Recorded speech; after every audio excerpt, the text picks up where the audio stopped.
Hozir o kuni bitta usta men o'zi bilardim-ku, endi bu darajadaligini bilmasdim. Bitta joyda ishlayotgan ekan, endi og'irroq ish. Siz hunar olmaganmisiz desam, "Ya hunarim bor, ustaman" dedi. Uy ustasi bunaqa devorni uy qurar ekan xullas. Zo'r-ku. Shunday hunarist turib to'g'risidan bu ish bo'lmaydi erkak kishiga. Qilmang buni desam, qoraga ustachilikni bezillab tashadim deyapti. Bezillaganimdan tashadim bu ishni deyapti. Keyin usta bo'lganimcha o'zim bilaman, ustachilik yengil kasb emas. Men o'zim devor, beton, tom, patolog, eshik, rom qilgan bolaman men. Yaxshi bilaman ustachilik qiyinligini. Qiyin bo'ldimi desam, yo'q deyapti. Ishlagan joylarimizdan haqlarimizni ololmayapmiz deyapti. Tasavvur qilyapsizmi? Hozir o'sha yerda kuniga necha pul topasiz? 100 ming, 120 ming deyapti o'sha ishda. Hisoblasam 3,5-4 million ekan desam, ha deyapti. Bu bilan qiyin desam, to'g'ri qaragan 20 milliondan oshiq hozir haqqim turibdi uy egalarida, qurdirib olgan deydi, bermayapti deyapti. Mana mashalarni zolimlar siz ham cho'radi, haddidan oshganlar siz ham cho'radi, xiyonatchilar siz ham cho'radi.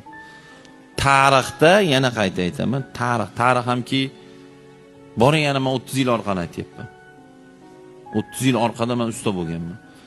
Haligi Rasululloh alayhissalom peshana terisi qurimay turib ishlaganda haqqini berib qo'ydigan hadislari bor. O'sha bizning davrda o'shnaqa edi. Undan ham zo'r edi. Oxiri men pul berib yurardi. Eng oxiri ish tugatganimizdan keyin zo'r qilib osh qilardi. Ustozga, ya'ni katta ustaga va qolganlarga to'n chors qilardi. Bunaqa biz ish tugashini kutardik, zo'r ziyofat qilardi. Osh yeb ham yo'q degandan keyin bir tiyin haqqimiz qolmasdi. Bir tiyin.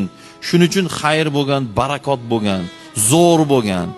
Osmondan qorlar zo'r yoqqan. Yomg'irlar zo'r yoqqan. Suv muammo degan narsa bitta gazetada ham yozilmagan. Hozir suv muammo degan narsa internet tarmoq hamma yo'q to'la. Nimaga suv muammo? Suvshunoslardan so'raylar ekan masalan. Yer ostida ham suv ozayib ketgan. Tog'larda ham muz, qoram oz. Agar bu ketishimiz bo'lsa, ya'ni xiyonatlar, aldovlar, bir-birini podderishga qilmasliklar, faqat o'zini o'ylab jimotlarcha yashashlar, tarzimiz o'zgarmaydigan bo'lsa, bu hali yirunda bu xolvasi bu. Xudo bundan battar xorlab yuboradi. Ko'zimizni ochaylik akalar. Uyg'onaylik. Xudodan kelgan narsani eplalmay qolamiz.